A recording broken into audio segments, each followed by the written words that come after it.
कई सारे ना डीप फेक के लिए अब इतने सारे वेबसाइट्स आ गई हैं जो फ्री में आपको फोटोज़ आपको करके दे देती हैं। अभी आपने केस सुना होगा रश्मिका मंदाना का डीप फेक का, है ना। तो उसमें आपने देखा होगा कि कितना वो हो गया था पूरा, मतलब सेलिब्रिटीज़ कह रहे थे शेम ऑन यू और फलाना ये वो, है ना।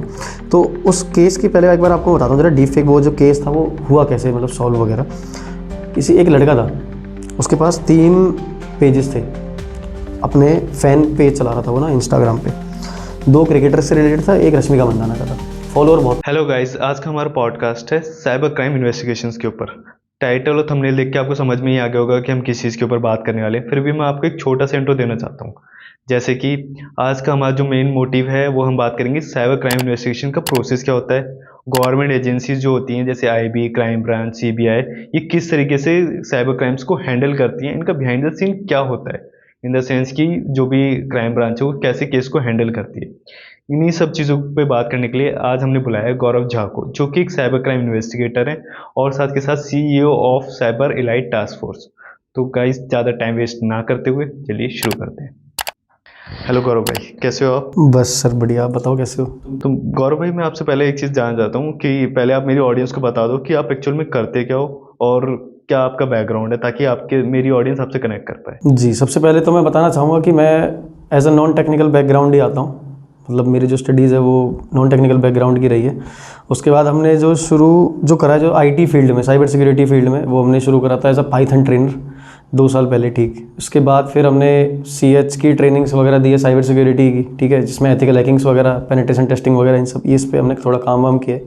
इसके बाद फिर लेटर ऑन मैंने शुरू किया था डिजिटल फॉरेंसिक्स फील्ड में, मतलब एक साइबर इंटेलिजेंस एक कंपनी है इंडिया की, उसी कंपनी के थ्रू, और जहाँ पे काफ़ी सारी अपॉर्चुनिटीज़ हमें मिली थी, जैसे कि आप कह लो इन्वेस्टिगेशंस करना, मोबाइल डिवाइस की आप कह लो, आप डिस्क फॉरेंसिक्स, आप वहाँ पे हम लोगों ने वहाँ पे सीखा था। इसके अलावा मेरा वहाँ पे जो काम था वो था ट्रेनिंग्स वगैरह देना, जिसमें दिल्ली पुलिस एकेडमी में CDTI जो central detective training institute Ghaziabad का है उसमें, और इन सब के अलावा कई सारी ऐसी कुछ वेरियस लॉ इन्फोर्समेंट्स भी थी जिनके साथ हम लोग रेड्स वगैरह भी हम लोग कंडक्ट करते थे।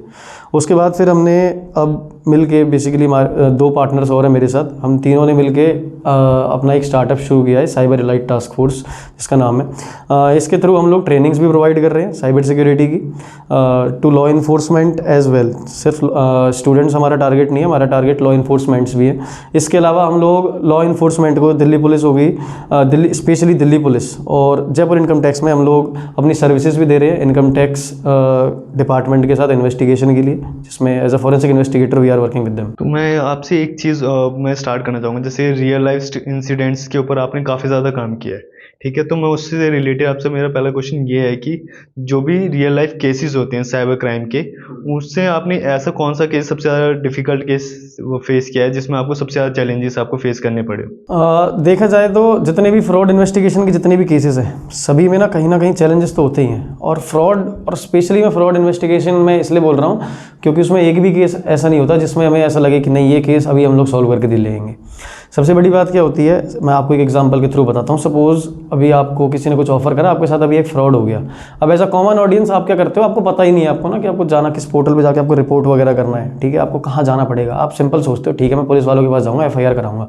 इस प्रोसेस में अच्छा, सबसे पहली बात तो क्या होती है, इस प्रोसेस को करने से पहले ही आपको समझ नहीं आएगा कि मतलब मेरे साथ फ्रॉड हुआ भी है या नहीं हुआ है, ठीक है। अब इसके बाद फिर आप जब रिपोर्ट कराने के लिए आप जब जाते हैं, जब FIR वगैरह में, तब तक जहाँ पे आपके पैसे जिसको भी आपने ट्रांसफ़र करे थे वो वहाँ से पैसा निकाल लेता है, वो हमारे लिए पहले ही चैलेंजिंग हो गया। उसका बैंक अकाउंट हम अगर फ्रीज़ करेंगे तो भी हम कुछ नहीं कर पाएंगे। अच्छा, अब बात करते हैं कि रियल लाइफ केस की, तो एक केस था हैदराबाद का, अप्रॉक्स 85 करोड़ का फ्रॉड था वो, 85 करोड़ का। ये फ्रॉड इंडियन पब्लिक भी थी इसमें, और मतलब विक्टिम्स की बात कर रहा हूँ, और US के भी इसमें कुछ सिटीजन्स थे। मेनली इसमें जो टारगेट्स थे वो थे, आप कह लो सीनियर सिटीजन्स अबव 60, और या फिर ऐसे बंदे जो अकेले रहते हैं, ठीक है, मतलब जो पूरी फैमिली वगैरह नहीं है, जिसमें ऐसा कोई पढ़ा लिखा बंदा था ही नहीं। इस तरीके से उनको टारगेट बनाया गया था। इस फ्रॉड के अंदर 21 बैंक अकाउंट हम लोगों ने फ्रीज़ करे थे, ठीक है। 21 बैंक अकाउंट फ्रीज़ करने के बाद भी जो मेन विक्टिम था वो बाहर निकल गया, हमें मतलब जो मेन जो सस्पेक्ट था वो बाहर निकल गया, हमें कुछ भी पता नहीं चला उसके बारे में। इसमें एक चीज़ और पूछना चाहूँगा, जैसे आप जो इन लोगों को ट्रैक कैसे करते हो? जैसे कुछ हैकर्स होते हैं, ठीक है, एक तो उनको भी पता है वो हैकिंग कर रहे हैं, तो ट्रेसिंग भी इजीली हो जाती है। लेकिन कुछ हैकर्स बहुत ज़्यादा एडवांस लेवल के होते हैं, जैसे ब्लैक हैट हैकर, और वो अपनी ट्रैक्स को रिमूव भी करते जा रहे हैं।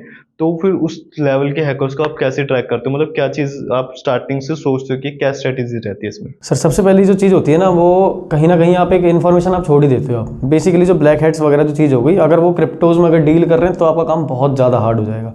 आपको फिर समझ ही नहीं आएगा कि आपको करना क्या है, कहाँ से शुरू करना है, कहाँ जाना है आपको, ठीक है, क्योंकि क्रिप्टो तो इंटरनेशनल लेवल तक की बात हो गई पूरी।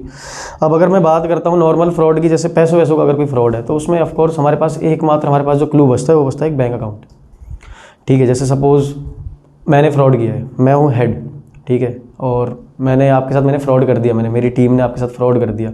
अब आपने कंप्लेंट रजिस्टर कराई। अब जो जहाँ पे भी आप रिपोर्ट करोगे आपसे पूछेंगे कि भाई आपने पेमेंट करी किस पे है, यूपीआई दिया है, कैश ऑफ कोर्स आप नहीं दोगे, हम साइबर क्राइम की बात कर रहे हैं तो आपने यूपीआई पेमेंट करा है, आपने क्या ट्रांसफ़र करा है, बैंक अकाउंट हमारे पास मिल जाएगा। अब ये बैंक अकाउंट से लोग खुश हो जाते हैं कि ना चलो बैंक अकाउंट तो पता चल गया पुलिस वालों को, हम इन्फॉर्मेशन मांगेंगे मिल जाएगी, हो गया हमारा काम। बट एक्चुअली में ऐसा बिल्कुल नहीं होता है। मैं अगर एक हेड हूँ तो मेरे अंडर ना 10 लोगों की टीम काम कर रही है, उन 10 के अंदर और 100 लोगों की टीम काम कर रही है। वो लोग काम क्या कर रहे हैं, तो म्यूल अकाउंट्स होते हैं। म्यूल अकाउंट्स कहने का मतलब हो गया, सपोज करके चलो जैसे आप गलियों में आप देखोगे, आप रिक्शे वाले मिल जाते हैं ना कहीं पे भी, या मतलब ऐसे लोग जो डेली ड्रिंक वगैरह करते हैं ना, आप उनके पास जाओ, आप उनसे बोलो भाई 2000 रुपये मैं तेरे को दे रहा हूँ और ऐसे ऐसे मेरे को आपके डॉक्यूमेंट्स चाहिए, मेरे को आपकी ज़रूरत है, आपका मैं बैंक अकाउंट आपका बनवाऊंगा, आपका कोई लिंक नहीं है इस बैंक अकाउंट से, आपको ये 2000 रुपये दे रहा हूँ, आप मज़े करो अपने, वो अपना पीने खाने में मस्त, आपको उनका बैंक अकाउंट की इन्फॉर्मेशन मिल गई। ये अकाउंट, इस अकाउंट को हम पुलिस वाले कहते हैं म्यूल अकाउंट, ये हमारा म्यूल अकाउंट है। अब यही बंदे सेम यही काम मेरे को पता है कि एक में अगर मान लो 1 लाख से ज़्यादा की ट्रांजैक्शन हो गई, फ्रॉड हुआ, तो जो है मतलब बैंक भी इन्फॉर्मेशन दे देती है ना, इनकम टैक्स की तरफ से आपका नोटिस आता है भाई ये बैंक में ये क्या हुआ है आपके में, इतनी ट्रांजैक्शन कैसे हो गई। इस चीज़ को बचाने के लिए सेम यही म्यूल अकाउंट में 20-25 पकड़ लूँगा मैं, 20-25 बंदों को पकड़ूंगा अलग अलग जगह से, 2-2 हज़ार रुपये का मैंने बैंक अकाउंट दिया, सोचो मेरे 50,000 रुपये मैंने उन लोगों को दिए टोटल, मैं फ्रॉड कर रहा हूँ सभी के अकाउंट से। अच्छा, अब इसमें सबसे बड़ा चैलेंज क्या होता है, अगर बंदे ने, जैसे मान के चलो आपके साथ हो गया एक फ्रॉड, आपके अकाउंट से पैसा आया मेरे अकाउंट में, ठीक है, मैं था फ्रॉड करने वाला, मेरे अकाउंट में पैसा आया, अगर मैंने आपसे पैसा लेते ही मैंने ये पैसा कहीं और अगर ट्रांसफ़र कर दिया, पुलिस वालों के इन्फॉर्मेशन मिलने से पहले मैंने ये पैसा कहीं और ट्रांसफ़र कर दिया, तो आप कुछ नहीं कर पाओगे। आप क्या करोगे, आप मेरे को पकड़ लोगे, बस आप मेरे को जानते ही नहीं हो, क्योंकि मेरे लिए तो एक म्यूल अकाउंट है ना ये, तो आपको इसमें क्या कोई, तो ये सबसे बड़ा यही चीज़ चैलेंजेस होती हैं इसके अंदर ना, और फ्रॉड केसेस में यही चीज़ बहुत बड़ी बात हो जाती है। सबसे बड़ी चीज़ होती है, अगर इनसे आपको अगर बचना है तो आप जल्द से जल्द आप रिपोर्ट कराओ, तभी एक चांस होता है। इसमें मैंने अभी रिसेंटली एक कल परसों में एक केस पढ़ा था, एसबीआई का म्यूल अकाउंट का ये फ्रॉड हुआ था, और इसकी लोकेशन मेरे को अभी याद नहीं है। आपने इसके बारे में पता है, इसको कुछ बता सकते हो आप? इसके बारे में तो कुछ देखा नहीं मैंने, बट ओके, मैं आपको एक केस बताता हूँ। फिलहाल अभी आपने केस की, आपने जैसे बात करी है बैंक की, तो 2018 का केस है, कॉस्मोस बैंक है पुणे में, है ना, काफ़ी बड़ा बैंक था, और उस बैंक में 94 करोड़ का स्कैम हुआ था, 94 करोड़। और ये जो स्कैम हुआ था, ये हुआ था साइबर सिक्योरिटी के थ्रू। बेसिकली ये जो फ्रॉड हुआ था साइबर सिक्योरिटी हैकिंग के थ्रू हुआ था, मतलब ना कुछ हैक, मतलब उन्होंने ऐसा करा था कि उनके सर्वर्स में कुछ मालवेयर ऐसा उन्होंने कुछ इंजेक्ट करा कि आप कुछ अमाउंट डालोगे, वो अमाउंट चाहे उस अकाउंट में हो ना हो वो निकल के आएगा, उससे कोई मतलब नहीं है आपको। इसके थ्रू 94 करोड़ का ये हुआ था पूरा फ्रॉड। मेरे हिसाब से सपोज़ ये हुआ होगा आपका सैटरडे के आसपास, यानी शनिवार को फ्रॉड हुआ है, फ्राइडे या सैटरडे को, वीकेंड था तो किसी ने ध्यान नहीं दिया। शुरू में पैसा वैसा जा रहा था, फिर किसी एक बंदे ने नोटिस करा संडे को शाम में, इवनिंग में, तो इवनिंग में आप कुछ कर नहीं सकते ना, अगले दिन मंडे को रिपोर्टिंग वगैरह जो कुछ भी हुई, उसके बाद सबको पता चला कि ऐसा कुछ स्कैम हुआ है। और ये जो स्कैम में कुछ पैसा वापस भी आया ना, पूरा पैसा नहीं, मेरे हिसाब से आधा पैसा भी वापस नहीं आया, आधे से थोड़ा कम ही पैसा वापस आया, और ये पैसा वापस आया हांगकांग के बैंक से। विक्टिम का आज तक कोई पता नहीं है, सब बाहर ही हैं। तो ट्रेस करने वाली चीज़ यही होती है, हमारे पास बस एक बैंक अकाउंट होता है, उस बैंक अकाउंट की इन्फॉर्मेशन निकालो, उस बंदे के पास जाओ, अब आप उससे फिर वही जो आप मूवीज़ वगैरह में देखते होगे, भाई उसको पकड़ा, उससे आपने पूछताछ करी, हाँ भाई क्या है, कैसे, आपको किसने पैसे दिए, उसने अगर कुछ बता दिया तो आप कर लोगे, नहीं तो आप कुछ नहीं कर पाओगे। ये फ्रॉड के इंसिडेंट्स तो मैं काफ़ी ज़्यादा देख रहा हूँ, लेकिन इससे रिलेटेड मैं एक चीज़ और पूछना चाहूँगा, जैसे कि ये जो साइबर क्राइम फॉरेंसिक करते हो आप, तो इसका एक प्रॉपर प्रोसेस क्या होता है? मतलब एज अ बिगनर भी कोई आता है, या फिर कोई भी आप मतलब इन्वेस्टिगेटर है किसी लेवल पे, तो वो क्या सोच के क्या प्रोसेस फॉलो करता है, क्या स्ट्रेटजीज फॉलो करता है इसके लिए? ठीक है, अब होता क्या है, मैं बात कर रहा हूँ डिजिटल फॉरेंसिक एग्जामिनर पोस्ट की ना, पोस्ट मतलब जैसे सिंपल, अभी मैं बात कर रहा हूँ जैसे हम लोग अगर रेड्स वगैरह में हम लोग जाते हैं, जो भी कोई लॉ इन्फोर्समेंट एजेंसीज है उनके साथ, सबसे पहले आपके पास एक COC रहेगा, यानी चेन ऑफ कस्टडी डॉक्यूमेंट रहेगा। इसके अंदर आपको क्या एविडेंस मिला है, किस टाइम मिला है, कौन किसका कल्प्रिट कौन है, जब मतलब सस्पेक्ट आपका कौन है, वो चीज़ आपकी सारी इसमें डिटेल्स आपको भरनी पड़ती हैं। अच्छा, इसके बाद मतलब सपोज़ मैं, ये आपका क्राइम सीन है, ये आपका क्राइम सीन है, मैं यहाँ पे आया, आप मेरे को बताओगे, आप हो यहाँ के ऑथराइज ऑफिसर, ठीक है, मैं एज अ फॉरेंसिक इन्वेस्टिगेटर आया हूँ, मेरे को दोगे भाई ये लैपटॉप, ये फ़ोन है ना। ऑफकोर्स आप अगर डिजिटल फॉरेंसिक एग्जामिनर हो तो आपको जो भी डिजिटल डिवाइसेस आपको वही मिलेंगे जो इंटरनेट से कनेक्टेड है, जिसमें लगता है आपको ये प्रूफ मिलेगा, ठीक है। अब यहाँ पे भी दो तरीके के केसेस आ जाते हैं। पहला आपका आता है, आप अगर जा रहे हो रेड्स करने इनकम टैक्स या GST इन सब के साथ, वहाँ पे क्या होगा, आपके पास दो ही एविडेंस है मेनली जो देखा जाए तो, पहला लैपटॉप्स, कंप्यूटर्स, या फिर दूसरा मोबाइल फ़ोन। इन्हीं में आपको कोई डेटा मिल सकता है, कोई हो सकता है किसी ने हवाले का पैसा इधर से उधर करा है ना, इस तरीके का डेटा आपको, डिवाइस आपको मिल जाएगा, भाई ये डिवाइस है। अब आपको क्या करना है, आपका सबसे पहला काम COC में, चेन ऑफ कस्टडी में, पहले सारी इन्फॉर्मेशन वहाँ पे आप फिल करोगे। इन्फॉर्मेशन क्या क्या, कौन सा डिवाइस मिला है, किसका डिवाइस है, क्या स्टोरेज है, मेक मॉडल, सब कुछ। कहने का मतलब वो जो COC होती है, चेन ऑफ कस्टडी होती है, ये प्रूफ होता है कि आपने उसमें क्या क्या काम करा है, किस किस डिवाइस पर आपने काम करा है, और उस डिवाइस का आपने हैशिंग, उसका अच्छा, उसकी इंटीग्रिटी बनाने के लिए, मान लो मैं यहाँ पे आया क्राइम सीन पे, मैंने सारा काम आपको करके दे दिया, सर ये हो गया मेरा काम, ओके। आप ऑफ कोर्स आप कोर्ट वगैरह में जाओगे, केस वगैरह हो गया ना, कोर्ट में जाओगे आप, कोर्ट में ये प्रूव करने के लिए हो सकता है कि आप सपोज करके चलो आप थे हमारे सस्पेक्ट, आपने कोर्ट में बोल दिया सर नहीं ये तो बंदा आया और इसने ना मेरा डेटा इसने डिलीट कर दिया, या फिर ये डेटा इसने ऐड करा है, कुछ ऐसा। इस चीज़ से बचने के लिए, इंटीग्रिटी मेंटेन करने के लिए होता है एक हैश, ठीक है। हैश वैल्यूज हम उसकी निकालते हैं। तो एक हैश वैल्यू होती है जो पहले, यानी जब उसका हम जब एक्विजिशन हम जब कर रहे हैं डेटा का, यानी क्लोन है ना, क्लोन कर रहे हो, एक्विजिशन कर रहे हो, इमेजिंग कर रहे हो आप, वो आपके ऊपर है, क्या डिजिटल डिवाइस है आपके पास। तो पहले निकलेगा उसके क्लोनिंग करते समय या इमेजिंग करते समय एक हैश बनेगा। वो हैश होता है जो जितना भी जो डेटा था उस डिवाइस के अंदर उसका। इसके बाद एक हैश बनेगा क्लोनिंग होने के बाद, यानी जिस डिवाइस में आपने इमेजिंग आपने कर ली है कंप्लीट, अब उस वाले डिवाइस के बने, क्या ये डेटा सेम है, तो ये आपका आ जाता है इंटीग्रिटी मेंटेन करने के लिए। इसके बाद आपका एक होता है 65B, आपका एक फॉर्म होता है।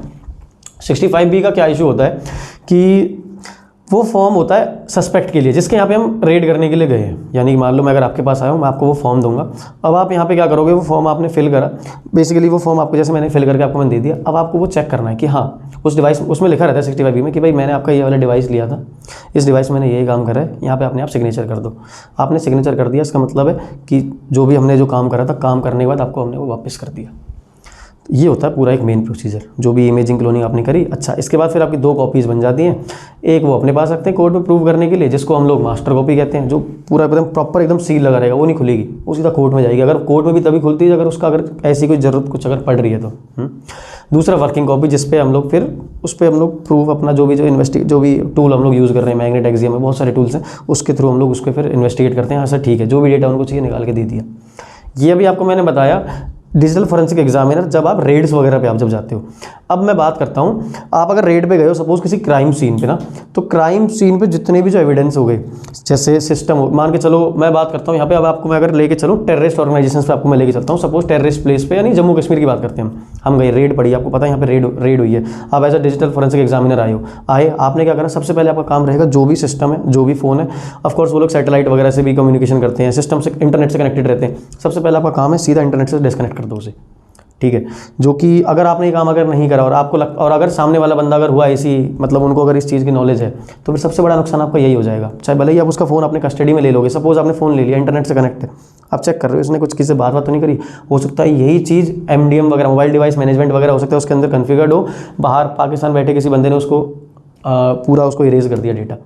तो सबसे पहला काम होता है इंटरनेट से डिस्कनेक्ट करना, यानी सिस्टम को आइसोलेट करना, जिसके लिए वो टूल्स वगैरह आते हैं, मतलब फराडे बैग्स आता है, उसको टूल में ही गिना जाता है। वैसे तो फ़ोन आपने डाल दिया सिस्टम से आइसोलेट, सुना भी होगा आपने ना कई बार, एल्यूमिनियम फॉइल वगैरह लो, फ़ोन को उसमें बंद कर दो, नेटवर्क आइसोलेट हो गया। बस सबसे पहला काम यही होता है हमारा।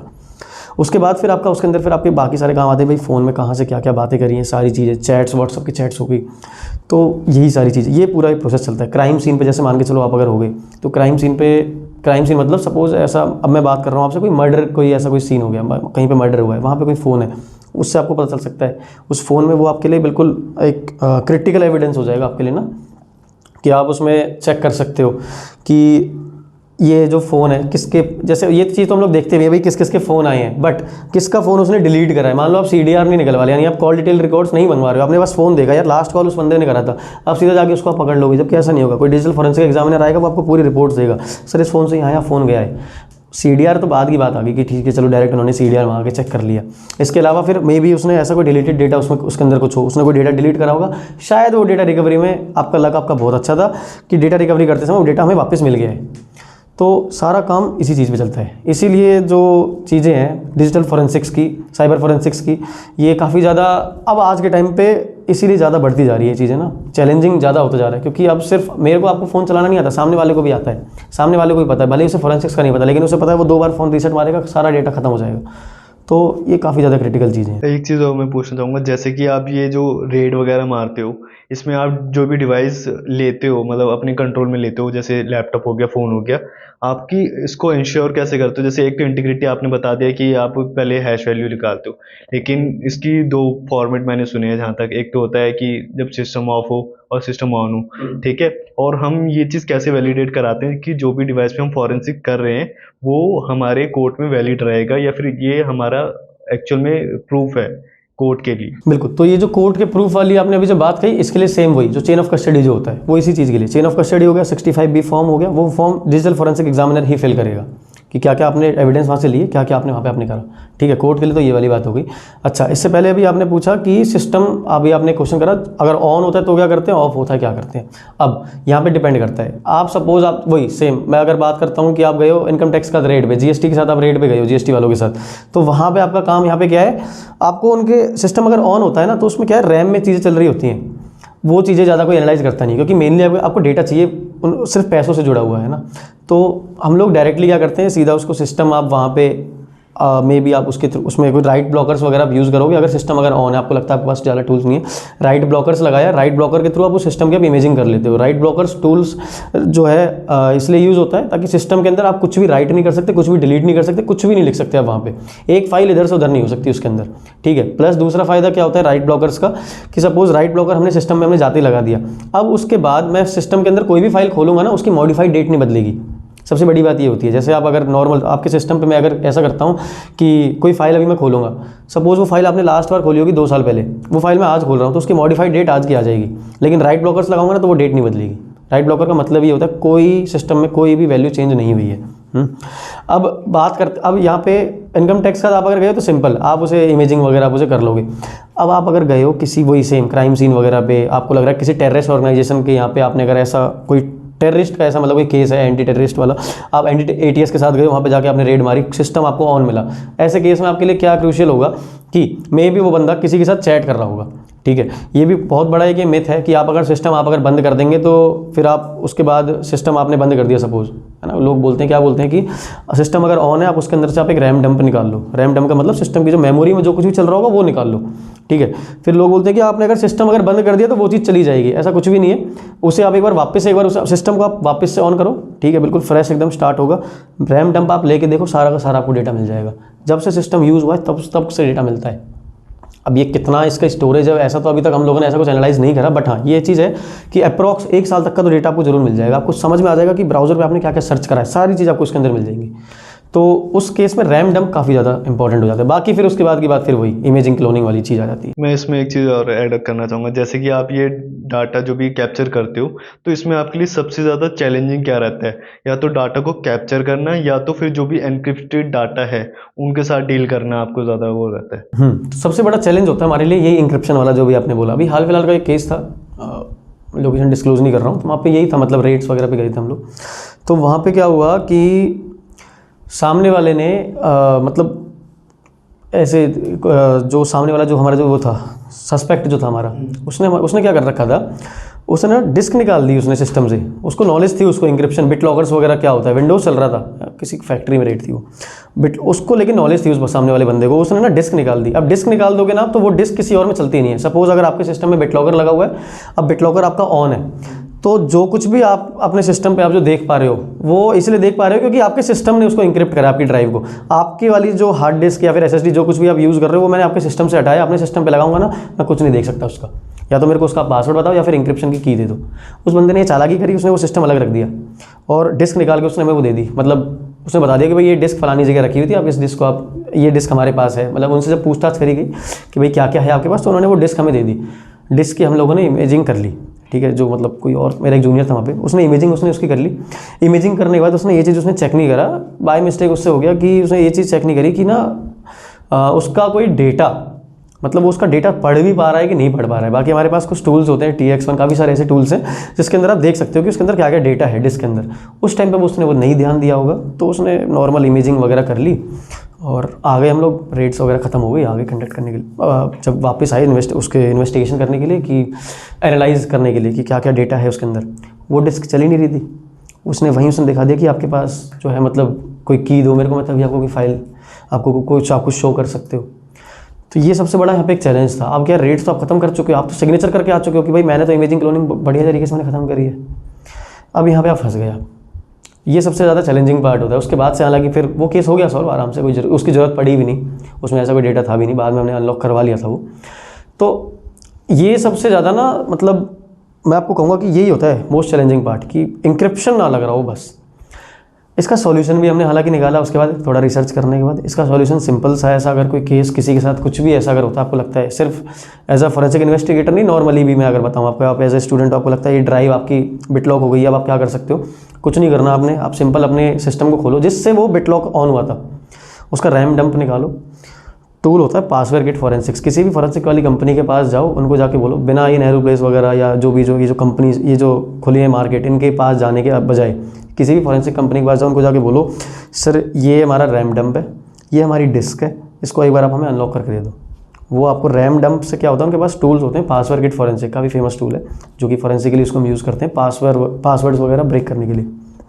वो रैम डंप आप उसके अंदर अपलोड करोगे, पासवर्ड आपको निकाल के उसके अंदर से दे देता है, वो जो इंक्रिप्शन की जो कीज़ होती है वो कीज़ डाल दो, हो गया आपका अनलॉक। तो this is the most challenging part actually. आजकल मैं एक दो चैलेंजेस मैं खुद भी फेस कर रहा हूँ। जैसे मैं भी साइबर फॉरेंसिक में थोड़ा हूँ, तो इसमें मैंने क्या चीज़ देखी है ना, जैसे आजकल टेक्नोलॉजी बहुत फास्ट पेस से बढ़ रही है, हर दिन नया नया कुछ आ रहा है, कुछ सिक्योरिटी आ रही है। इवन दो एंड्रॉयड फ़ोन्स भी इतने सिक्योर हो गए हैं आजकल, या फिर आप आईफोन ले लो या फिर कोई भी लैपटॉप ले लो, तो बहुत ज़्यादा सिक्योरिटी के साथ आ रहे हैं अब वो।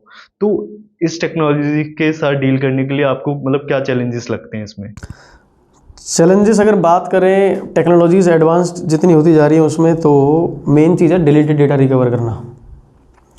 पहले क्या होता था SSDs में, सपोज आपने एक बार आपने डेटा डिलीट करा तो आपका SSD में ना एक जगह बन जाती है स्लैक स्पेस, जिसको हम लोग बोलते हैं, जो डिलीटेड लोग बोलते हैं ना, आपने डिलीट कर दिया आपके सिस्टम से, डिलीट चाहे आप उसे रिसाइकिल बिन से हटा दो, बट फिर भी वो है, वो होता था स्लैक स्पेस होता है आपके ना डिस्क में, वहाँ जाके चल जाता था।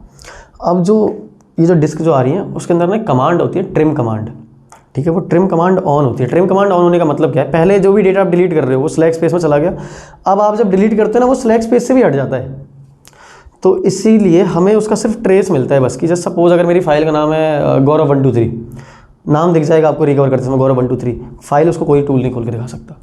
ये ज़्यादा चैलेंज हो गया। मोबाइल फ़ोन की अगर बात करता हूँ, जितने ज़्यादा एंड्रॉइड अब बढ़ते जा रहे हैं, एंड्रॉइड वर्जन, जैसे अब एंड्रॉइड वर्जन 14 चल रहा है ना, तो आप उसको एक बार आपने अपना फ़ोन रीसेट करा, लोग बोलते हैं डिलीटेड डेटा रिकवर करवा लो, ये कर लो वो कर लो, कुछ नहीं होता ऐसा, आपको सिर्फ ट्रेस मिलता है। अब तो और ज़्यादा ये चीज़ हो गई है कि आपको डेटा मिलेगा ही नहीं मिलेगा। आपने 2 बार आपने फ़ोन रीसेट कर दिया, जिस मर्जी टूल में डाल देना, कुछ नहीं होने वाला आपको, एक भी आपको फोटो तक नहीं मिलेगी आपको इसके बाद। तो मे भी आपको कोई थंबनेल की आपको ऐसी अगर कोई इमेजेस मिल गई तो मिल गई, ऐसा तक होने लगा है।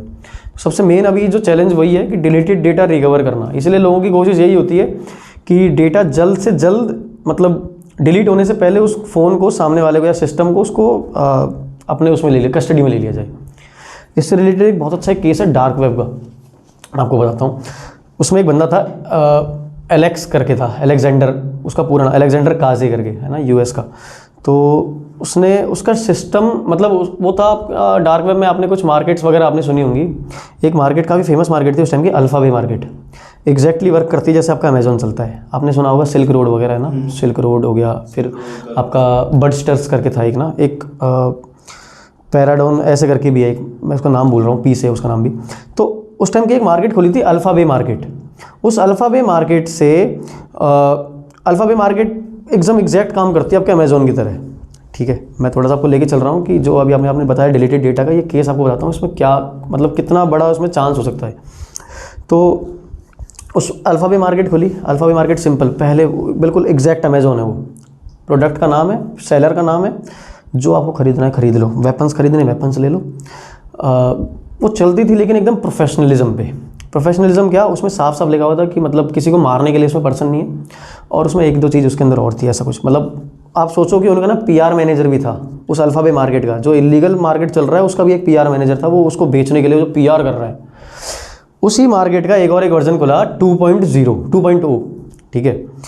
और उसका एक बंदा था एलेक्स करके, उस बंदे को ना लास्ट मोमेंट पे, काफ़ी लॉन्ग स्टोरी है वैसे तो ये, बट मैं आपको शॉर्ट में बता देता हूँ थोड़ा सा, कि उस बंदे को मतलब जो ट्रेस कर रही थी यूएस की पुलिस वगैरह, उन्होंने कैसे ना कैसे करके उसका पता लगा लिया उसके जीमेल वगैरह के थ्रू। उसका हॉटमेल, उसका एक अकाउंट मिला था, उस हॉटमेल अकाउंट से फिर वो लोग उसके फेसबुक पे गए, फेसबुक से फिर किसी और एक साइट थी स्काई करके है वो साइट ना, यूरोप वगैरह में चलती है वो साइट, हमारी इंडिया में नहीं है वो उस साइट पे गए, स्काई रॉकेट्स करके पता नहीं ऐसा कुछ है शायद, उस पर उसकी प्रोफाइल मिली, वहाँ से उसका फिर ओरिजिनल नाम मिला उसकी, वहीं से फिर उसकी फिर वाइफ के बारे में उन्हें पता चल गया।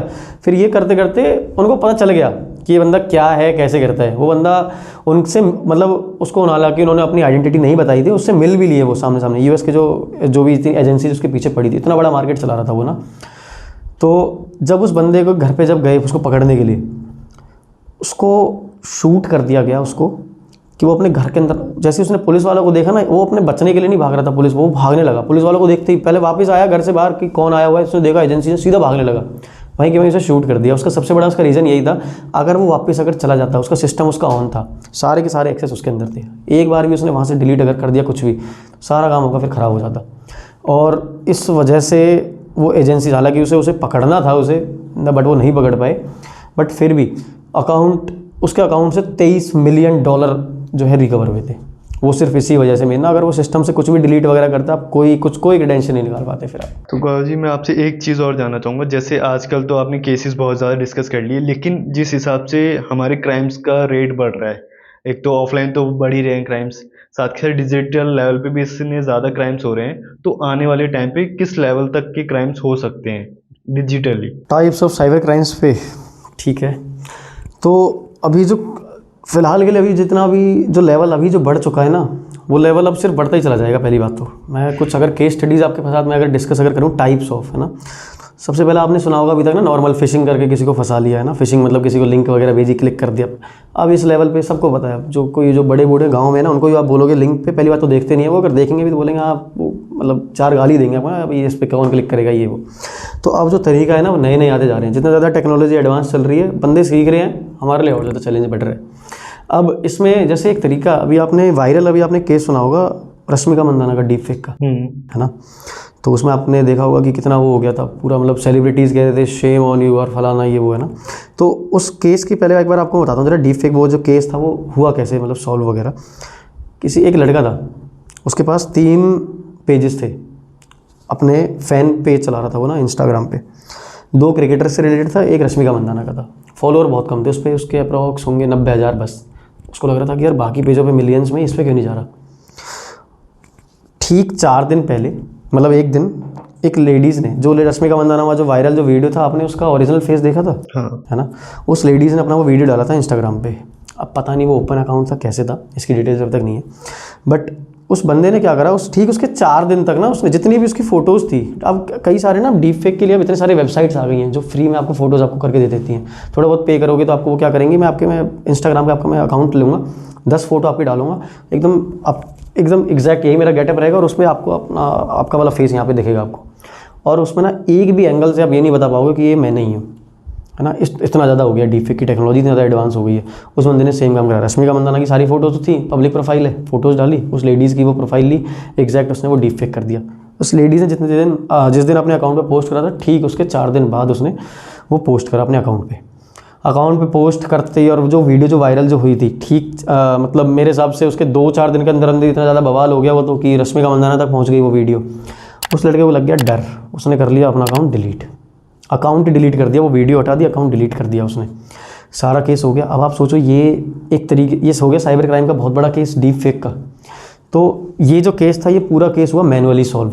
मैं ज़्यादा सॉल्व पे ज़्यादा बताऊँगा नहीं क्या है, मैं शॉर्ट में बताता हूँ। मैनुअली सॉल्व हुआ था ये पूरा केस, कि मतलब किसके अकाउंट, इसके बाद जैसे मान लो एक मीम अकाउंट होता है, दूसरा मीम अकाउंट होता है। हम लोगों ने तो वीडियो मीम अकाउंट्स पे देखी है, हमने तो रश्मिका मंदाना के अकाउंट पे देखा नहीं ना, आपने उस बंदे का अकाउंट देखा रियल। तो ये ऐसे मैनुअली करते हैं, इंस्टाग्राम से सीधा लॉग्स वगैरह करवा के कि भाई नेशनल लेवल पे ये इशू है, ये वो सारे इश्यूज़ करके 500 अकाउंट्स जो है उन्होंने एनालाइज़ करे थे। 500 अकाउंट्स, सोचो अब ये वीडियो कितने अकाउंट से जाके गई थी। और ये काम आपका IFSO दिल्ली की जो टीम है द्वारका की, उन्होंने ये साइबेट की टीम उन्होंने सॉल्व करा था ये केस। इसके बाद आपका दूसरे तरीके का जो केस आता है, फिर से ही डीप फेक वाला। इस बार क्या था केस में, केरला का केस है। उसमें क्या हुआ, एक बंदे ने कॉल करा सामने से ना, सपोज मैं हूँ, मैंने कॉल करा, आप वीडियो कॉल पे हो, आपको फेस दिख रहा है, ठीक है, बढ़िया। मैंने व्हाट्सअप पे वीडियो कॉल करा है, आपने कॉल उठाया, आपने हाँ भाई कैसा है, ये वो सारी बातें हुई। मैंने आपको बोला यार मेरी ना माँ की तबीयत ख़राब है, हॉस्पिटल में भर्ती है, 40,000 रुपये चाहिए कैसे भी करके भी, एग्जैक्ट यही वर्डिंग्स थी उसकी। आपने बोला यार ठीक है, बंदा सही बंदे थे, मतलब ऑफकोर्स कमाने वाले बढ़िया बंदे थे। तो उसने बोला ठीक है भाई, इमरजेंसी सिचुएशन है, मैं दे देता हूँ। उसने पैसे कर दिए उस पर, जो भी उसने बताया भाई ये पेमेंट इस पर कर देना, उसने पेमेंट कर दिया। एक हफ्ते बाद उस लड़के ने, जैसे मान लो जैसे केस अगर हम आपस में डिस्कस कर रहे हैं, तो आपने मेरे को फ़ोन करा एक हफ्ते बाद, और कैसी आंटी जी, मैंने कहा क्या हुआ आंटी जी को, भाई तू तो कह रहा था बीमार है वो। तो यही काम वहाँ पे हुआ। यहाँ पे एग्जैक्ट सामने वाले बंदे ने डीप फेक करके उसको वीडियो कॉल कर दिया, पकड़ लो, आप किसको पकड़ोगे, नंबर डाल दिया VPN से। उसने मान लो इंडियन नंबर भी आपने उठाया, फ्रॉड सिम मिल जाती है आराम से ना, कहीं भी आप ले लो, 500-1000 रुपये में फ्रॉड सिम मिल जाती है। ये हो गया दूसरे तरीके का केस, डीप फेक में। इस केस में पुलिस क्या कर सकती है, कुछ कर ही नहीं भाई, पुलिस कोई क्लू ही नहीं मिला किसने कॉल किया उस, क्योंकि सामने वाला बोल रहा है भाई मैंने पेमेंट करी है इस चीज़ पे, बैंक अकाउंट आपको मिल गया, फिर वही बैंक अकाउंट आपका केस आपका गया म्यूल अकाउंट का, कर लो आपको जो करना है, बंदा बाहर बैठा है। तीसरे तरीके का आपका आ गया सेक्सटॉर्शन का। सेक्सटॉर्शन यानी कि जो सेक्सुअल तरीके से कोई भी चीज़ आप जो कोई क्राइम कर रहे हो, सिंपल सा क्राइम केस आपको बताता हूँ आपको, स्पेशली फॉर गर्ल्स इसके लिए ना, मतलब ये गर्ल्स के उस पर, ये लड़कियों के उस पर ये केस। तमिलनाडु का केस है, एक लड़का लड़की साथ में पढ़ते थे, कॉलेज के क्लासमेट्स थे, लड़के ने प्रपोज करा, लड़की ने मना कर दिया। लड़के ने बदला लेने के लिए क्या करा, उस लड़की की प्रोफाइल ली, उसको जाके होस्ट कर दिया वेबसाइट वगैरह पे, उसने होस्ट कर दिया वहाँ से।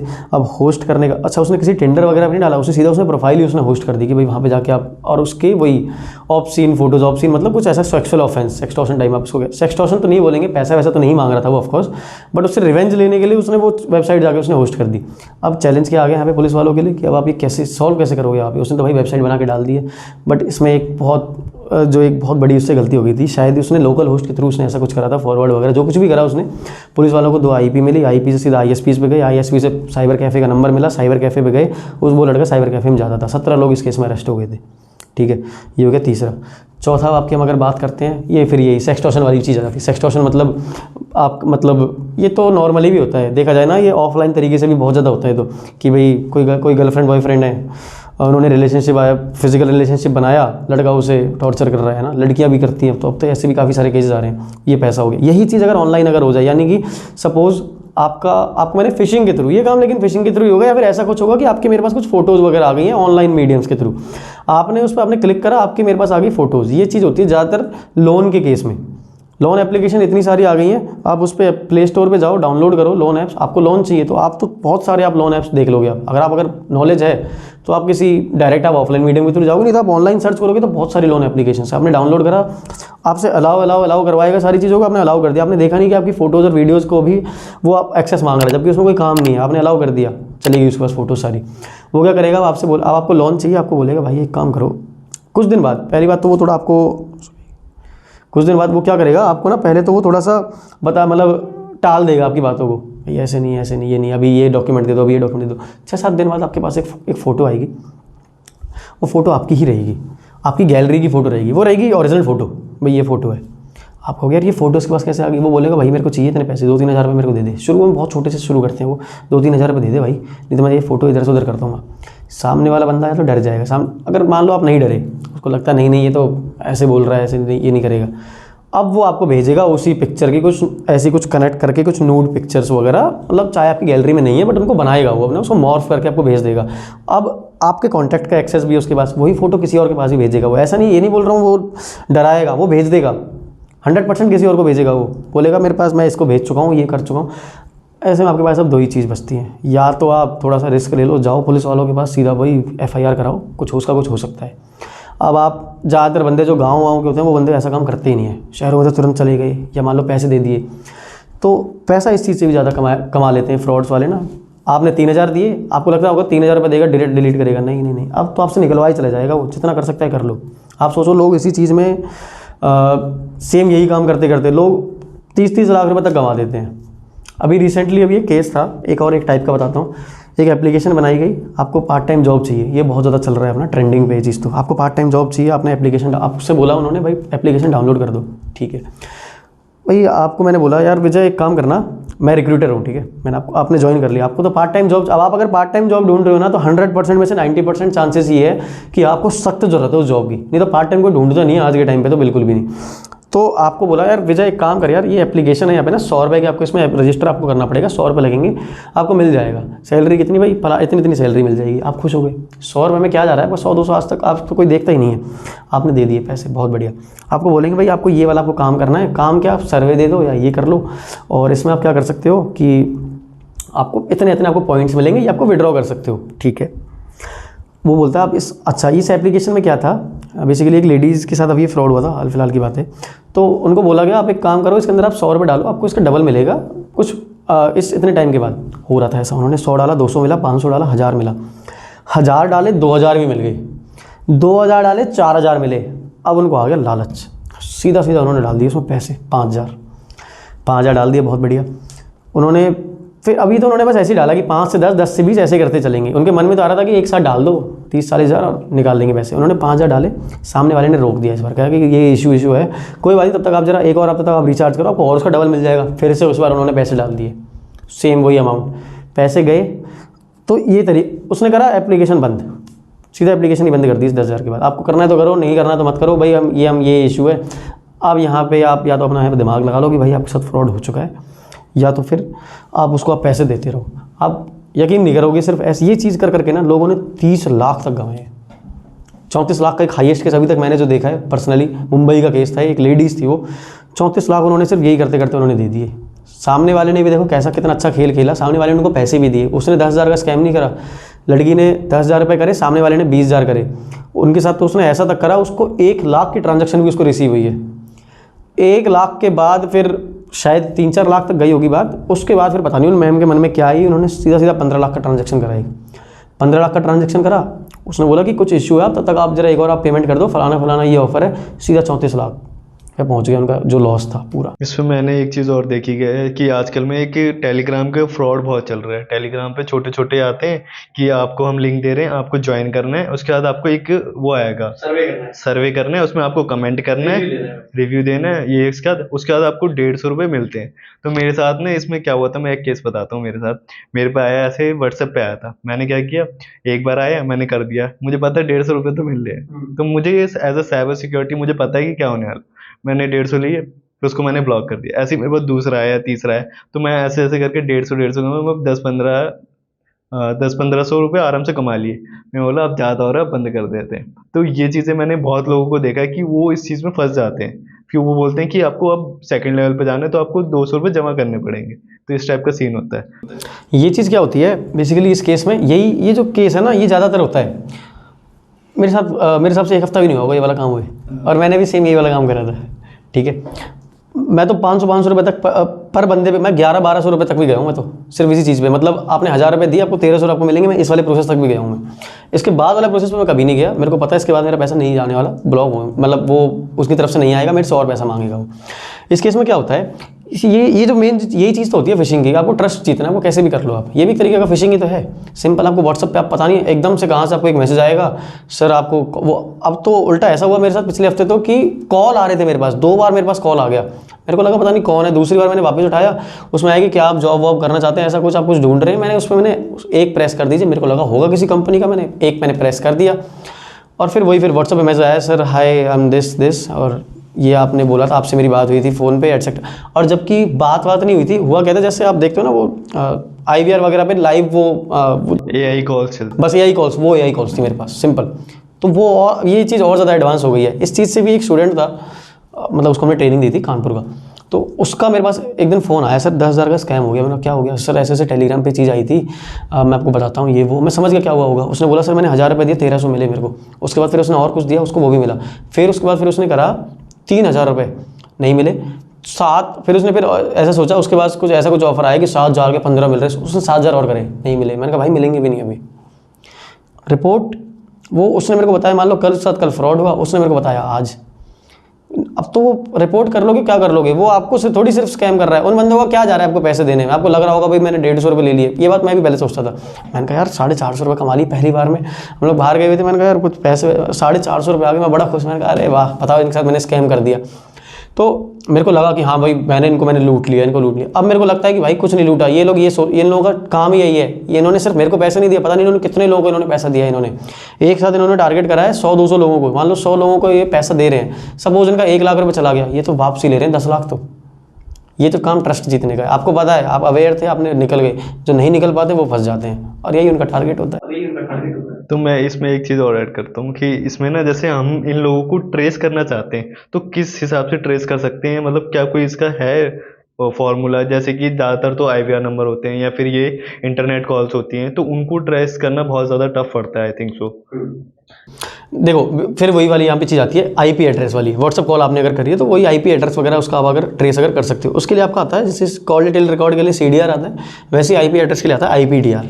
उसमें जो भी आप व्हाट्सअप पे आप जो कॉल्स कर रहे हो, किसको आपने कॉल करा, कितनी देर बात हुई, सब कुछ उसके अंदर आ जाता है, ठीक है। IPDR में अगर लेके आता हूँ तो उसमें आपको दिख जाता है। अगर IP एड्रेस आपको अगर मिल गया तो कर लो। अब यहाँ पे सबसे बड़ा चैलेंज है, अगर सामने वाले ने अगर VPN यूज़ कर रखा है, इतना बड़ा मास्टरमाइंड वो अगर है, तो ऑफकोर्स इतना तो उसमें दिमाग होगा, वो VPN यूज़ कर रहा है, वर्चुअल प्राइवेट नेटवर्क, और वो VPN ऐसे सर्वर कर लेके चल रहा है जैसे मेरे हिसाब से 2022 या 2021 में शायद ऐसा गवर्नमेंट ने ऐसा कानून बनाया था इंडिया में कि जितने भी VPN सर्वर यहाँ पे हैं वो अपना लॉग्स देंगे इंडियन गवर्नमेंट को, अगर इंडियन गवर्नमेंट को उसकी अगर जरूरत पड़ती है तो। ऐसा नहीं बोला कि हम उसको चेक करते रहेंगे, बट आपको देना पड़ेगा। आपसे उन्होंने पूछा भाई मेरे को इस केस में लॉग चाहिए, आपको देना पड़ेगा। तो ऐसे केस में कई VPN सर्वर ऐसे थे जिन्होंने बोला नहीं, हम लोग पैसा ही कमा रहे हैं एनोनिमिटी से, तो हम अपना सर्वर ही यहाँ नहीं रखेंगे। जैसे बहुत फेमस सर्वर है NordVPN, उसका सर्वर नहीं है इंडिया में।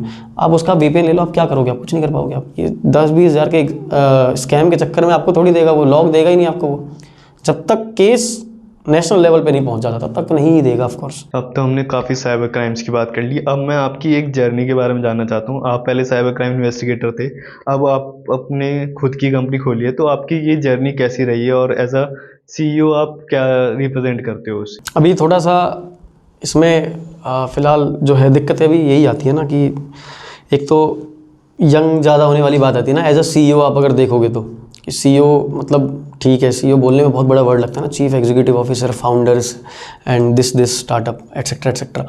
ज़्यादातर जितने भी आप देखोगे इस डोमेन में, सबकी एज एक तो बहुत ज़्यादा होती है, चाहे उन्होंने इस फील्ड में काम कराओ नहीं कराओ, उससे कोई मतलब नहीं है, ठीक है। हालांकि ऑफकोर्स आप अगर मान लो 10-15 साल से आप अगर इस डोमेन में हो, 2-4 साल से आप इस डोमेन में हो, 5 साल से इस डोमेन में हो, तो आपको पता तो चल ही जाएगा। इतना तो मान लो मेरे साथ अगर जैसे सपोज अगर मेरे साथ जो कोई बंदा मैंने रखा है, वाटर बॉय कोई अगर रखा है अपनी कंपनी में, रख लूँ किसी को, वो भी सीख ही जाएगा मैं क्या करा रहा हूँ, इतना तो उसको पता होता है, ठीक है। बाकी अब जो डिफरेंस है, पहले डिफरेंस क्या था, पहले थोड़ा माइंडसेट एक अलग चलता था। पहले क्या है कि आपको पता है, आपको सुबह आपको उठ के जाना है, वही कंपनी उठ के जाना है, और अगर कोई केस आया काम करोगे, नहीं आया तो कंपनी जो काम देगी आपको वो करोगे। अब एक जो फ्री माइंड सेटअप एक हो गया, जो सबसे बड़ा जो रीज़न था अपना स्टार्टअप करने का, कंपनी से अलग होने का, सबसे बड़ा रीज़न यही है अभी कि अब मेरे को पता है कि मेरे को किसी केस पे कब तक मेरे को काम करना है और मैं क्या टॉपिक उठाना चाहता हूँ। सपोज आज मेरा मन कर रहा है कि आज मैं एथिकल हैकिंग की मतलब, या फिर मैं ऐसा किसी VAPT के किसी प्रोजेक्ट पे काम करना चाहता हूँ, मैं कर सकता हूँ। मेरा मन कर रहा है नहीं अभी नहीं कर रहा मैं, ठीक है इस पे इस वाले बंदे को लगा दो, ऐसा कोई फ्रॉड का कोई केस आया मैं उनके साथ काम करना चाहता हूँ, या मैं किसी भी डिपार्टमेंट को मैं अप्रोच करना चाहता हूँ, वो मैं अब अपने तरीके से करूँगा।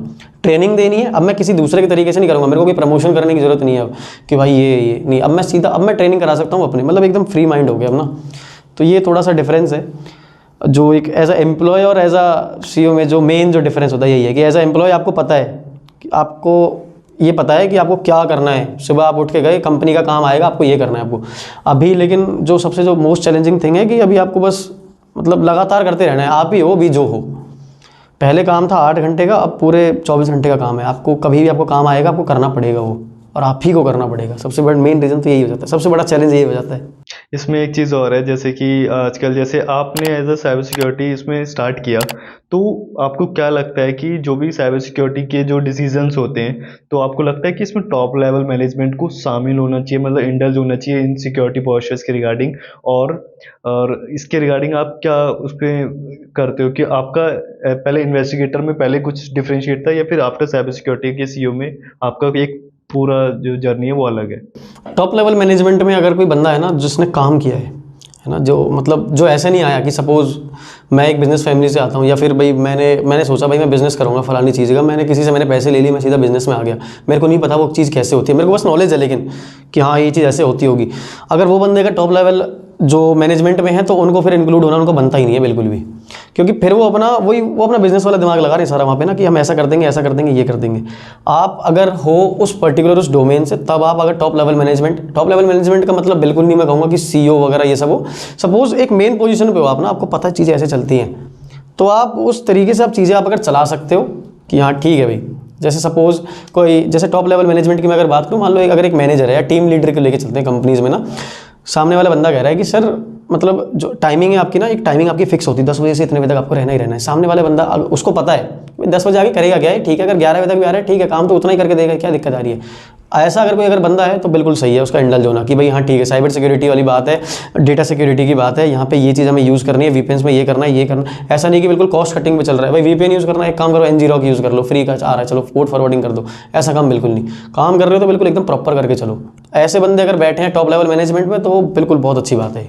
जो कि अब फिर भी मैं बोलूँगा कि अब मैं जितने जो स्टार्टअप्स वगैरह अब मैं जो देख रहा हूँ कि जैसे अब लिंक्डइन वगैरह से हम लोग किसी से कनेक्ट होते हैं, तो उनको मैं देख रहा हूँ कि हाँ वो है एकदम बिल्कुल, वो बंदे स्टार्ट कर रहे हैं अब, जो बंदे इस डोमेन में काम कर चुके हैं, तो मज़ा आता है कि हाँ उनसे फिर कुछ सीखने के लिए मिलेगा। जो बंदे इस डोमेन में है ही नहीं, मतलब वो बस बैठे हैं, हाँ भाई तुम कैसे करते हो काम, अच्छा ऐसे करते हो, ओके तुमने क्या किया, ये किया, फिर ऐसे बंदों से तो फिर कोई फ़ायदा भी नहीं है, उल्टा आपको दिमाग और ख़राब होता है। उनके साथ आप सामने बैठे हो, यार पता नहीं क्या बोल रहे हैं। तो मैं अपनी ऑडियंस को ये भी मेरी ऑडियंस का एक क्वेश्चन ज़रूर आएगा कि आपने एज अ पहले जॉब पर्सपेक्टिव पे थे और फिर एकदम से आपने स्टार्टअप का क्यों सोचा आपने, मतलब क्या आपको कुछ नया इनोवेटिव करना था, आपको खुद अपने IoT के प्रोडक्ट्स निकाले आपने, ऐसा कुछ मतलब क्या चीज़ थी जो आपको स्टार्टअप की तरफ आपको लेके गई है? मेन चीज़ क्या थी, मैं मतलब कंपनीज वगैरह में हम लोग जब काम जैसे करते हैं ना, तो आपको कंपनी के अकॉर्डिंग आपको काम करना है, वो ठीक है, इट्स ओके। आप एक डिसिप्लिन मैनर में हो, 10 बजे आना, इतने बजे जाना, वो ठीक है। काम आपको कंपनी ने दिया, वो काम आपको करना पड़ेगा, भाई पैसा इसी बात का दे रही है, दैट इज़ ओके। लेकिन अगर जिस प्रोफेशन में हम थे, मतलब जिस प्रोफेशन में काम मैं किससे पहले कर रहा था, मैं पर्टिकुलर में अगर अपनी बात कर रहा हूँ अपनी टीम में से, तो उसमें क्या है कि आपके पास टूल्स हैं, आपको पिच करना है सामने वाले को, ठीक है, और आपको बताना है कि भाई ये टूल ये करता है, ये करता है, ये करता है, बहुत बढ़िया बात है, ठीक है। वो टूल अगर बढ़िया करता है तो आप उनको बताओ, अच्छी बात है। जो टूल वो काम अगर नहीं करता है, तब आप वो चीज़ आप अगर बताओगे, और ये चीज़ पूरी आ जाती है, क्या आप डील किससे कर रहे हो, लॉ इन्फोर्समेंट से, स्टूडेंट से डील नहीं कर रहे हो, कॉर्पोरेट से डील नहीं कर रहे हो, क्या होगा, झूठ बोल दो। सेल्स में यही तो होता है ना कि हाँ भाई ठीक है, फ़ायदे बताने, नुकसान नहीं बताना। तो ये चीज़ अगर कॉर्पोरेट में कर रहे हो देन इट इज़ ओके।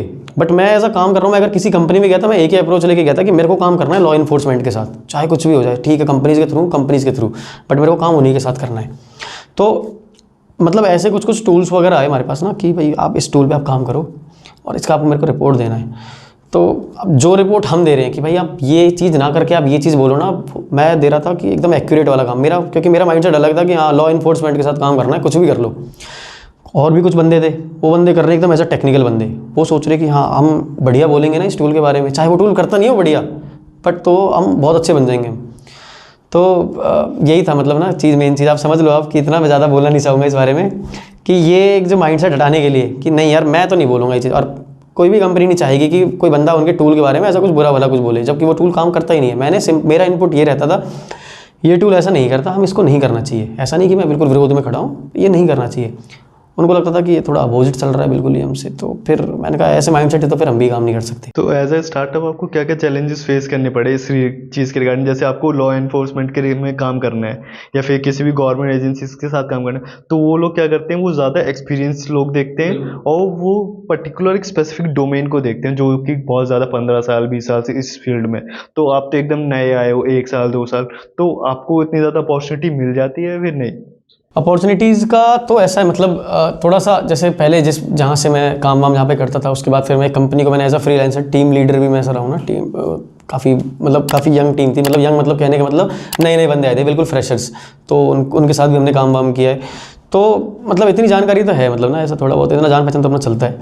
बाकी रही बात की ट्रेनिंग्स वगैरह की, तो वो तो हम लोग डायरेक्टली अप्रोच कर ही लेते हैं। आप किसी के पास भी आप जाके ये बोल दो, जैसे मान लो आप हो 15 साल पुरानी कंपनी चला रहे हो, मैं चला रहा हूँ, मेरा नया स्टार्टअप है, आप किसी के पास भी जाओगे, आप बोलोगे भाई मेरा ये रेट है, सिंपल। आप बोलोगे भाई, आप किसी को बोल रहे हो, आप कोई ट्रेनिंग के लिए आना, बोलोगे भाई मेरे को पैसे बताओ कितने दोगे। हमारा क्या है सर, आप हमें बस ट्रेनिंग बताओ किसकी देनी है, सिंपल। तो अप्रोच कहीं ना कहीं थोड़ी सी आसान हो जाती है। बस हाँ ये थोड़ी दिक्कत ज़रूर आती है, सामने वाला क्वेश्चनिंग जरूर करता है एक बार के लिए, तो कि इस पे आता क्या होगा या इन पे क्या आता होगा। ऑफकोर्स हालांकि फिर उसके ट्रेनिंग्स वगैरह के बाद या जो भी वर्कशॉप वगैरह हम लोग कराते हैं, उसके बाद फिर काम फिर अपना फिर बढ़िया बन जाता है। उनको लगता है हाँ ठीक है चलो बढ़िया बंदे हैं, इनके साथ काम करते हैं। तो ये चीज़ें तो हैं। अब मैं इसमें एक चीज़ और जानना चाहूँगा, जैसे कि जो भी अपकमिंग स्टूडेंट्स हैं या फिर जो भी डिजिटल फॉरेंसिक्स में जाना चाह रहे हैं, तो उनके लिए फ्यूचर क्या रहेगा? मतलब उनको बहुत ज़्यादा चैलेंजिंग रहेगा या फिर इनकी जो जॉब्स हैं वो खतरे में भी है, क्योंकि जिस हिसाब से आईटी की जॉब जा रही है? जॉब्स तो खतरे में नहीं है, बस हाँ मतलब एक अच्छा एक पैकेज मिलना इस फील्ड में अब ये थोड़ा मुश्किल होता जा रहा है। इसका सबसे बड़ा पार्ट क्या है, जो काम मान के चलो मेरी कंपनी है, मेरा स्टार्टअप है, मैं सर्विसेज दे रहा हूँ। सपोज़ अगर किसी में जाके आगे जाके मैं किसी को सर्विसेज दे रहा हूँ कि भाई हाँ ठीक है हमारे फॉरेंसिक एग्जामिनर्स हैं, ये आपके साथ आएंगे, ये वो जो काम मैं जो फ्रेशर रहेंगे वो तो फ्रेशर तो अब तो ऐसे काफ़ी सारे ऐसे बंदे भी हैं जो मेरे को अभी भी कॉल करते हैं कि सर आपके पास ऐसी कोई इंटर्नशिप है, चाहे फ्री में हो, मैं काम कर लूँगा, है ना। तो मान लो कोई फ्रेशर आया मेरे पास, उसको मैंने सैलरी दी, उसको मैंने 15,000 रुपये उसको मैंने रख लिया, भाई इंटर्नशिप है तेरी 6 महीने के लिए। सपोज 2-3 साल हो गए उस बंदे को, उसका पैकेज उसका मान लो मैं 35-40,000 कर दूंगा, वो मेरे को बोल रहा है सर मेरे को 50,000 दो। मैं क्यों दूँ 50,000, वही काम 15,000 में करा दूंगा मैं 1 महीने में सिखा के। तो सबसे ज़्यादा मोस्ट चैलेंजिंग पार्ट तो यही है। हाँ एज अ फ्रेशर बहुत आसान है घुसना कंपनी में, इसमें कोई शक नहीं है बात में, बट एज अ फ्रेशर के बाद आप कितना अपने आप को अपग्रेड करते हो ये फिर आपके ऊपर है कि आप चीज़ों को आप लगातार सीख रहे हो कि नहीं सीख रहे। भाई आप 2 साल तक आप रेड पे ही जा रहे हो, क्या सीखा आपने? कुछ नहीं सीखा आपने। तो लगातार आप अगर अपग्रेड करते चल रहे हो, आपको पता है कि आप इस वाले ये काम भी कर सकते हो, एनालिसिस भी कर सकते हो, मैनुअल एनालिसिस भी कर सकते हो। आपकी इन्वेस्टिगेशन सिर्फ टूल्स पे डिपेंड नहीं करती है बिल्कुल भी, है ना। तो आपके बहुत मतलब 90% आपके चांसेस है कि आपको बहुत आसानी से आपको जॉब मिल जाएगी किसी भी डिजिटल फॉरेंसिक्स कंपनी में, बहुत आराम से। ये चीज़ें हैं। अब जैसे कि किसी भी स्टूडेंट्स को आफ्टर 10th-12th अपना करियर इस चीज़ में ले जाना है, साइबर सिक्योरिटी में या फिर डिजिटल फॉरेंसिक्स के अंदर, तो वो कैसे स्टार्ट कर सकता है और कैसे आप उसका मतलब गाइडेंस दोगे अपने थ्रू, मतलब आप भी इस चीज़ में हो? 10th-12th वालों के लिए सबसे बड़ा सजेशन है कि भाई MSc लेना, BSc और MSc दोनों फॉरेंसिक साइंस से ही लेना। आपको अगर इसी फॉरेंसिक्स वाली डोमेन में अगर आना है तो आप अगर नहीं लोगे तो फिर कंपनीज प्रेफर ही नहीं करती। पहली बात तो फ्रेशर्स ज़्यादातर तो इसलिए वो कर जाते हैं ना, मार खा जाते हैं। पर खैर आपने ये चीज़ आपने देख ली, अच्छा आपने जो भी चीज़ आपको जो सिखाया जा रहा है पहले तो उस पर ज़रा ध्यान देना कि अगर साइबर फॉरेंसिक्स वाली जो डोमेन आप अगर नहीं ले रहे हो फॉरेंसिक साइंस में, आपको कोई बायोलॉजी वाली वो चीज़ें, उस पर आपको फिर ऐसा करना है। ऐसा नहीं कि मेरे को इंटर्नशिप मिल जाए या जॉब मिल जाए। लोग पता नहीं क्यों इंटर्नशिप पे पहले पहुंच जाते हैं कि इंटर्नशिप मिल जाए, कहीं एक्सपीरियंस हो जाए। आज के टाइम पे इंटर्नशिप वो चीज़ नहीं रही जो पहले थी। आज के टाइम पे इंटर्नशिप जॉब दोनों बात बराबर है। बस इंटर्नशिप बस एक पोजीशन है कि हाँ ठीक है इंटर्न, आपको एक नाम दे दिया गया है, आप एक इंटर्न हो और सैलरी इंटर्न के नाम पे आपकी 10,000-15,000 सैलरी आपकी काम हो जाएगी। वही काम आप करोगे, वही मैं कर रहा हूँ, सिंपल, ठीक है। अब रही बात उन 10th-12th के बाद वो जो MSc या BSc फॉरेंसिक साइंस वालों की जो ग्रेजुएशन जिन्होंने कर ली है, चाहे किसी और डोमेन से करी या इसमें करी, आप अगर साइबर फॉरेंसिक स्पेशलाइजेशन में आप अगर जाना चाहते हो तो भाई पहली बात तो ना एजुकेशन कहीं ऑफ कोर्स आपके पास फिर बस एक ही ऑप्शन बचता है पढ़ने का, ट्रेनिंग इंस्टीट्यूट्स। तो ट्रेनिंग इंस्टीट्यूट्स में आप किसी ऐसे इंस्टीट्यूट्स में आप उसको आप प्रेफर करो, उनसे जाके ज़रा पूछो कि आप क्या कराते हो फॉरेंसिक्स में। जैसे एक बहुत स्पेशल बहुत बढ़िया एक जो कोर्स है ऐसी चीज़ के लिए, CHFI है ना, कंप्यूटर हैकिंग फॉरेंसिक इन्वेस्टिगेशन। तो इस वाले कोर्स के लिए जाने के लिए ना उनसे एक बार पहले आप ज़रा पूछो कि भाई आप टूल्स कौन कौन से काम कराते हो आप, क्योंकि फ्रेशर को अगर एंट्री मिलेगी वो टूल्स के दम पे मिलेगी। या जो टूल्स आप पूरे कर लो थोड़ा आसान हो जाएगा आपको ना, या तो फिर आप मैनुअल इन्वेस्टिगेशन कंप्लीट कर लो, आप मैनुअल इन्वेस्टिगेशन कर लो। और आपने अगर टूल्स के बारे में भी थोड़ा बहुत आपने अगर जान लिया है कि then it is very good कि हाँ ठीक है भाई, अब आपको कंपनी मना ही नहीं कर सकती। लेकिन मैंने इसमें काफ़ी जगह देखा है, मैंने काफ़ी सारे ट्रेनिंग इंस्टीट्यूट्स के लिए काम किया है एज अ मार्केटर भी। तो उसमें मैंने ये देखा है वो लोग टूल्स पे ज़्यादा प्रेफरेंस नहीं देते, वो थ्योरेटिकल नॉलेज आपको ज़्यादा देते हैं और फिर ये बोल दिया जाता है कि जो भी आपको टूल्स की नॉलेज है वो आपको कंपनी से मिलेगी। अब कंपनीज में जाते हो तो कंपनीज पूछती है कि आपको टूल्स तो आते नहीं है, तो उसमें कैसे वो प्रेफरेंस चेक करेगा कि उसके पास टूल्स हैं या नहीं है? बिल्कुल, तो ऐसे केस में आप जो है मतलब सबसे पहली चीज़ यही होगी कि आप किसी भी आप ट्रेनिंग इंस्टीट्यूट्स में आप अगर जा रहे हैं तो सबसे पहले एक बार उनसे आप जरा पूछो भाई आप टूल्स आप किसी भी आप काम कराते हो। आपको मैं एक एज अ रेफरेंस आपको बता भी देता हूँ कि आपको नाम दे देगा वो 1-2 टूल होगा। पहला आपका एक टूल होगा FTK इमेजर, या मे बी आपको ऐसा एक आध टूल और ऐसा कुछ बोल देगा। उनको पूछना भाई क्या ये आपके पास सच में है। FTK इमेजर देखो फ्री टूल है, वो तो आप भी डाउनलोड कर लोगे। ऑटोप्सी फ्री टूल है, आप भी डाउनलोड कर लोगे। इसके अलावा जो टूल जो कंपनीज़ में यूज़ होते हैं, मैं आपको बताता हूँ ऑटोप्सी कंपनीज यूज़ नहीं करती हैं, उसमें पेड टूल्स चलते हैं। मैग्नेट एक्सियम हो गया, FTK हो गया, ये सब चीज़ चलती हैं, पेड टूल्स जो आती हैं, ठीक है। और इनका लाइसेंस वही होता है 6 से 7-7 8-8 लाख का आता है पर ईयर का, टर्म बेस्ड होती है। तो आपको पहले जरा देखना पड़ेगा। इसके बाद फिर जैसे मान लो अगर बात करता हूँ, हमारा जो प्रेफरेंस था, ऑफ कोर्स मैं थोड़ा सा यहाँ पे अपने बारे में बताना चाहूँगा हमारे बारे में कि हमारा जो फोकस था CHFI की ट्रेनिंग्स वगैरह कराने का, सबसे मेन चीज़ यही थी क्योंकि मेरे को पता है कि मतलब मेरे को क्या दिक्कतें आई थी एकदम से। मैं था CH वगैरह ये एथिकल हैकिंग, पाइथन ट्रेनर, इस वाली डोमेन से सीधा फॉरेंसिक्स वाले में आने में ना कि मेरे को पता ही नहीं है टूल्स क्या होती हैं, मेरे को पता ही नहीं हार्डवेयर सॉफ्टवेयर क्या होता है, क्या होता है ये रैम, ये सब कुछ नहीं पता इनके बारे में ना। अब तो इसीलिए हमारा जो पूरा फोकस रहा वो इसी पर रहा है अब कि हम लोग जो है सभी को जितने भी जो टूल्स जो यूज़ होते हैं हम लोग वो पहले ज़रा बताते हैं। तो मेन चीज़ मैं यही बोलूँगा कि आप कई सारी ऐसे इंस्टीट्यूट्स हैं, सिर्फ हमारा ही नहीं और भी कई सारे ऐसे इंस्टीट्यूट्स हैं, ज़्यादा भी नहीं है पर हाँ हैं दिल्ली नोएडा में, जो आपको टूल्स बेस्ड आपको ट्रेनिंग्स कराती हैं। तो आपका सबसे पहले आप ज़रा ये चीज़ ज़रूर चेक करना। तो गौरव भाई, आज का पॉडकास्ट मैं चाहता हूँ यहीं ख़त्म करते हैं। अभी काफ़ी लंबा भी हो सकता है पॉडकास्ट, लेकिन मैं अपनी ऑडियंस से बोलना चाहूँगा, जिनको भी ये पॉडकास्ट अच्छा लगा, जो भी पोर्शन आपको सबसे ज़्यादा बेस्ट लगा, वो कमेंट सेक्शन में आप मुझे बताएं। अगर आप चाहते हो मैं गौरव भाई को दोबारा बुलाऊँ और किसी भी टूल के ऊपर प्रैक्टिकल दिखाऊँ, तो आप कमेंट्स में ज़रूर बताएं कि किस टाइप की आपको इन्फॉर्मेशन चाहिए, कौन सी टूल पे आपको वर्क चाहिए। तो गौरव भाई से आपको कनेक्ट करने, वो सारी डिटेल मैं आपको डिस्क्रिप्शन में दे दूंगा, इनके सारे लिंक्स। अगर आपको इनके थ्रू ट्रेनिंग लेनी है या फिर किसी भी गवर्नमेंट एजेंसीज के साथ अगर आपको काम करना है किसी कंपनी के थ्रू, तो आप गौरव भाई से कनेक्ट कर सकते हो। तो आज के लिए थैंक यू।